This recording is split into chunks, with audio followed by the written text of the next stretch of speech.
La parole de Dieu est un trésor inestimable. Ne laisse pas ta Bible fermée. Oh non, non.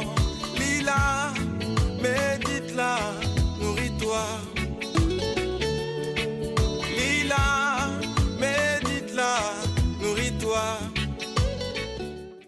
Bonjour. La Bible nous enseigne « Aime ton prochain comme toi-même ». Peut-être pensez-vous que c'est facile à dire, mais en somme, c'est qui mon prochain? Eh bien, c'est la question qui a été posée à Jésus lui-même et qui a suscité de sa part une réponse dans une parabole. Je vous la relis, c'est en Luc au chapitre 10. Un homme, dit Jésus, descendait de Jérusalem à Jéricho, et il tomba sur des bandits. Ceux-ci, après l'avoir dépouillé et roué de coups, s'en allèrent, le laissèrent à moitié mort. Par hasard, un prêtre descendait par ce chemin. Il le vit et passa de l'autre côté. De même, un lévite arriva à cet endroit, il le vit et passa de l'autre côté. Mais un Samaritain, qui était en route, arriva près de lui. Il le vit et fut saisi de compassion.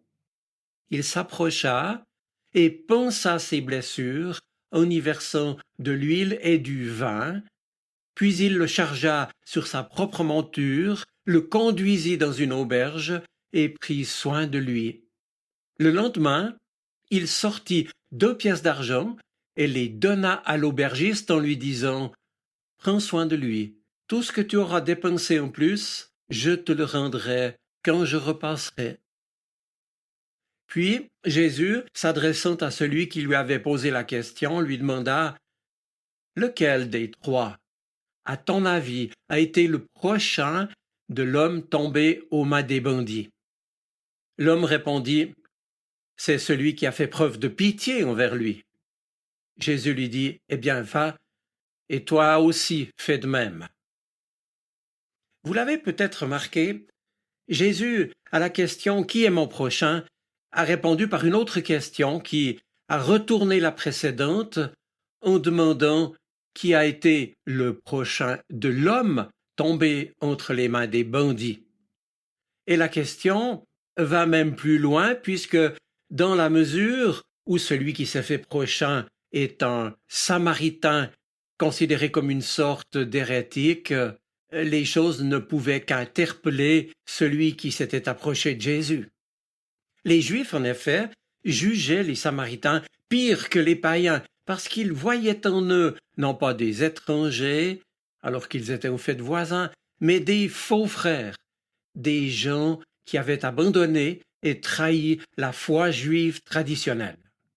Or, l'on constate ici justement que Jésus affirme que le prochain ne se définit pas par l'appartenance à une ethnie, à une nationalité ou à un groupe. Non, le commandement d'amour s'étend à tous les êtres humains. En fait, au centre de ce qui est ici en jeu, il y a bien l'histoire d'un homme blessé au bord d'une route qui voit donc passer successivement un prêtre, un lévite, un samaritain. La question n'est pas de savoir si tel ou tel individu, fût-il samaritain, est fréquentable ou non, excusable ou non. Mais que va-t-il devenir, lui, cet homme blessé et dans la détresse? Là est l'essentiel. Jésus veut nous faire comprendre que le commandement de Dieu « Aime ton prochain » ne nous demande pas de raisonner à partir de nous-mêmes, de nos catégories, de nos théories, mais à intervenir à partir de l'autre, de ce qu'il vit, de ce qu'il traverse, de sa situation.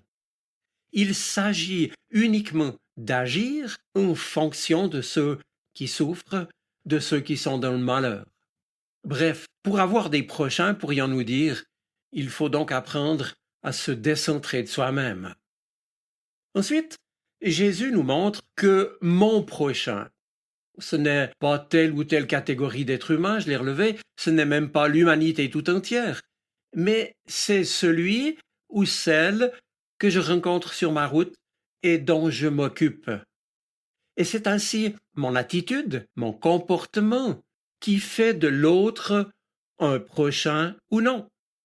Plus encore, il est ou elle est celui dont je m'approche, mais aussi celui ou celle qui s'approche de moi.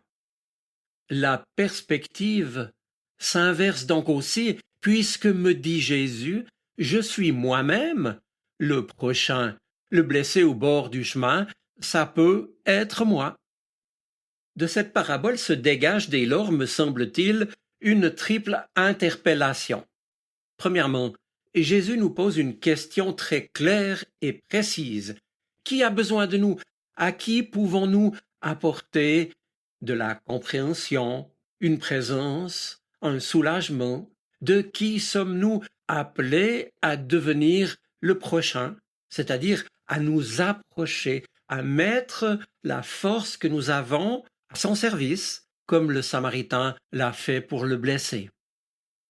Et puis, deuxièmement, le prochain n'est donc pas seulement celui vers qui je vais, mais aussi celui qui vient à moi, celui qui s'approche de moi pour m'aider. Pensons-y, notre propre route est parfois jalonnée de Samaritains qui se sont faits à telle ou telle occasion notre prochain et qui nous a aidés. Enfin, troisième interpellation, troisièmement, la parabole évoque indirectement aussi celui qui est venu et qui vient à notre secours, à savoir Jésus-Christ lui-même. Et sur les chemins, parfois difficiles et périlleux de l'existence, nous ne sommes pas abandonnés à nous-mêmes, réduits à nos seules ressources. Lui, tel le bon Samaritain, nous y accompagne, nous rejoint, nous soutient, nous donne sa force, à nous qui en manquons terriblement. Nous avons tous besoin de lui, et il est là. Jésus s'est fait notre prochain, et il ne cesse de s'approcher de nous et de nous rapprocher même les uns des autres. C'est bien lui, mes amis, qu'il nous donne comme modèle à imiter. Puis je le dis donc avec cette parabole, il nous montre que ce n'est pas à nous de décider qui est notre prochain. La question n'est donc plus qui est mon prochain, mais de qui puis-je me faire proche? C'est à nous de devenir le prochain de celui ou celle qui est sur notre route, quel qu'il soit. Les religieux, les docteurs de la loi de l'époque faisaient donc des distinctions entre les différentes catégories de prochains. Eh bien, avec Jésus, il y a un renversement radical. L'important, c'est de nous faire proche de l'autre, de nous approcher de lui. C'est comme ça que peut et doit se manifester notre amour. Aimer notre prochain implique par voie de conséquence d'ouvrir nos yeux pour voir, nos oreilles pour entendre et nos mains pour réconforter, implique de savoir s'arrêter devant une souffrance, de savoir trouver les mots et les gestes qui sauvent, qui soulagent, de savoir prendre en charge, dans la durée même, ceux que la vie a blessés, et sans attendre de leur part de la reconnaissance. Mais lorsque l'on passe sans voir, l'indifférence nous rend hypocrites et sans nous rendre compte, cela peut déboucher sur une forme de léthargie spirituelle en quelque sorte, qui finit par rendre notre cœur insensible et notre vie stérile. Alors un dernier mot. La route qui descend de Jérusalem à Jéricho passe devant chez nous, devant chacun de nous, et nous l'empruntons tous les jours. C'est la route de notre travail, de nos responsabilités, de nos loisirs, de nos solidarités et de nos fraternités. Alors ouvrons les yeux, demandons à Jésus de les garder ouverts et laissons-nous arrêter, comme lui, par les blessés de la vie. La question qui nous est dès lors posée maintenant est donc: de qui vais-je me rendre proche. Eh bien, chacun d'y répondre, mais alors en nous souvenant qu'avec l'évocation du Samaritain, la question nous invite à ne pas choisir celui qui nous convient, mais celui qui a vraiment besoin d'aide et que nous n'aurions peut-être pas spontanément choisi, c'est vrai. Ne soyons donc pas surpris que cela ne soit pas facile. Je vous souhaite une bonne semaine. Soyez bénis. Amen. La parole de Dieu est un trésor inestimable. Ne laisse pas ta Bible fermée. Oh non, non.